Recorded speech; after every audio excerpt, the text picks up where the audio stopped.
दोस्तों, आज मैं आपके सामने शिव पुराण से एक कथा सुनाना चाहता हूँ, जिसमें सनत कुमार जी ने नरक में गिरने वाले पापों का संक्षिप्त वर्णन किया है। सनत कुमार जी व्यास जी से कहते हैं कि हे व्यास जी, सुनो, जो पापरायण जीव होते हैं उन्हें महानरक के अधिकारी कहा जाता है। उनका संक्षेप में परिचय इस प्रकार है, सावधान होकर सुनो। और स्त्री को प्राप्त करने का संकल्प, पराये धन को अपहरण करने की इच्छा, चित्त के द्वारा अनिष्ट चिंतन तथा न करने योग्य कर्म में प्रवृत्त होने का दुराग्रह है। ये 4 प्रकार के मानसिक पाप कर्म हैं। असंगत प्रलाप, असत्य भाषण, अप्रिय बोलना और मीठे पीठ के पीछे चुगली करना, ये 4 वाचिक वाणी द्वारा होने वाले पाप कर्म हैं। अभैक्ष भक्षण, प्राणियों की हिंसा, व्यर्थ के कार्यों में लगना और दूसरे के धन को हड़प लेना, ये 4 प्रकार के शारीरिक पाप कर्म हैं। इस प्रकार ये 12 कर्म बताए गए हैं, जो मन, वाणी और शरीर, इन 3 साधनों में संपन्न होते हैं। जो संसार सागर से पार उतरने वाले महादेव जी से द्वेष करते हैं, वे सब के सब नरकों के समुद्र में गिरने वाले हैं। उनको बड़ा भारी पातक लगता है। जो शिव ज्ञान का उपदेश देने वाले तपस्वी की, गुरुजनों की और पिता ताऊ आदि की निंदा करते हैं, वे उन्मत्त मनुष्य नरक समुद्र में गिरते हैं। ब्रह्मत्यारा, मदिरा पीने वाला, सुवर्ण चुराने वाला, गुरु पत्नीगामी तथा इन 4 से संपर्क रखने वाला 5वीं श्रेणी का पापी, ये सब के सब महापात की कहे गए हैं। जो क्रोध से, लोभ से, भय से, द्वेष से ब्राह्मण के वध के लिए महान मर्मभेदी दोष का वर्णन करता है, वह ब्रह्मत्यारा होता है। जो ब्राह्मण को बुलाकर उसे कोई वस्तु देने के पश्चात फिर से ले लेता है तथा जो निर्दोष पुरुष पर दोषारोपण करता है, वह मनुष्य भी ब्रह्मत्यारा होता है। जो बड़ी सभा में उदासीन भाव से बैठे हुए श्रेष्ठ दिग्गजों को अपनी विद्या के अभिमान से अपमानित करता है, उसे निस्तेज कर देता है, उसे ब्रह्मत्यारा कहा गया है। जो दूसरों के व्यर्थ गुणों का भी बलात् खंडन करके झूठे गुणों द्वारा अपने आप को उत्कृष्ट सिद्ध करता है, वह भी निश्चय ही ब्रह्मत्यारा होता है। जो सांडों द्वारा बाही जाती हुई गौओं के द्वारा गुरु से उपदेश ग्रहण करते हुए दिग्गजों के कार्य में विघ्न डालता है, उसे ब्रह्मत्यारा कहते हैं। जो देवताओं, ब्राह्मणों तथा गौओं के उपयोग के लिए दी गई भूमि को हर लेता है, उसे ब्रह्मत्यारा कहा गया है। देवता और ब्राह्मण के धन को हर लेना तथा अन्याय से धन कमाना ब्रह्मत्या के समान ही पातक जानना चाहिए। जिस किसी व्रत, नियम तथा यज्ञ को ग्रहण करके उसे त्याग देना तथा 5 महायज्ञों का अनुष्ठान न करना मदिरापान के समान पातक माना गया है। पिता और माता को त्याग देना, झूठी गवाही देना, ब्राह्मण से झूठा वादा करना, शिव भक्तों को मांस खिलाना तथा अभैक्ष वस्तु का भक्षण करना ब्रह्मत्या के तुल्य माना गया है। वन में निरपराध प्राणियों का वध करना भी ब्रह्मत्या के तुल्य है। साधु पुरुष को चाहिए कि वह ब्राह्मण के धन को त्याग दे, उसके धर्म से कार्य में भी न लगाए, अन्यथा ब्रह्मत्यारे का दोष उसे भी लगता है। गौओं के मार्ग में, वन में, गांव में जो लोग आग लगाते हैं, वे सभी ब्रह्मत्या करते हैं।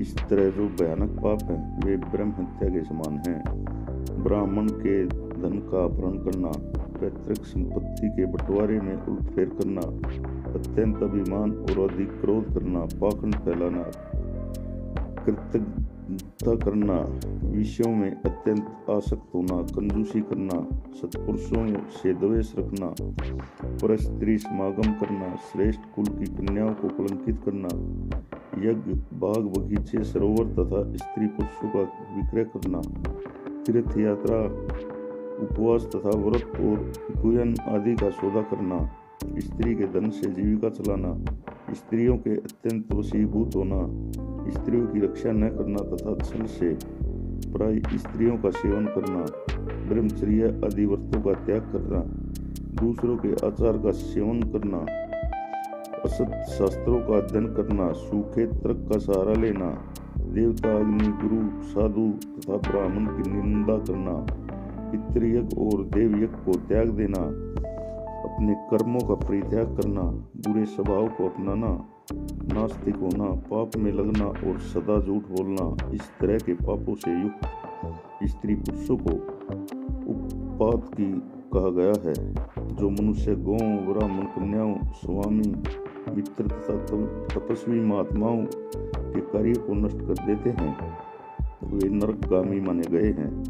जो ब्राह्मणों को दुख देते हैं, उन्हें मारने के लिए शस्त्र उठाते हैं, जो द्विज होकर शूद्रों की सेवा करते हैं तथा कामवश मदिरा पान करते हैं, जो पाप प्राण, क्रूर तथा हिंसा के प्रेमी हैं, जो गौशाला में, अग्नि में, जल में, सड़कों पर, पेड़ों की छाया में, पर्वतों पर, बगीचों में तथा देव मंदिरों के आसपास मलमूत्र का त्याग करते हैं, बांस, ईंट, पत्थर, काट, सींग और किलों द्वारा जो रास्ता रूंधते हैं या रोकते हैं, दूसरों के खेत आदि की सीमा मेड़ मिटा देते हैं, छल से शासन करते हैं, छल कपट की कार्यों में लगे रहते हैं, किसी को ठक्कर लाए हुए पाक, अन्न तथा वस्त्रों का छल से उपयोग करते हैं, जो स्त्री, पुरुष, मित्र, बाल, वृद्ध, दुर्लभ, आतुर, भृत्य, अतिथि आदि बंधुजनों को भूखे छोड़कर समय खा लेते हैं, जो अजितेंद्रिय पुरुष समय नियमों को ग्रहण करके फिर उन्हें त्याग देते हैं, संन्यास धारण करके भी फिर से गर्भ बसा लेते हैं, जो शिव प्रतिमा का भेदन करने वाले हैं, गौओं को क्रूरता से मारने वाले हैं, बारंबार इनका दमन करते हैं, जो दुर्लभ पशुओं का पोषण नहीं करते, सदा उन्हें छोड़ देते हैं, अधिक भार लादकर उन्हें पीड़ा देते हैं तथा सहन न होने पर भी बलपूर्वक उन्हें हालिया गाड़ी में जोतते हैं अथवा उन्हें ऐसे ये बोझ खिंचवाते हैं, जो उन पशुओं को खिलाए बिना ही भार ढोने या हल खींचने के काम में जोत देते हैं। बंधे हुए पशुओं को भूखे पशुओं को चारा न देने के लिए छोड़ते हैं, जो बाहर से घायल, रोग से पीड़ित और भूख से आतुर गाय बैलों का यत्न पूर्वक पालन नहीं करते, वे सब के सब गो हत्यारे तथा नरकगामी माने गए हैं।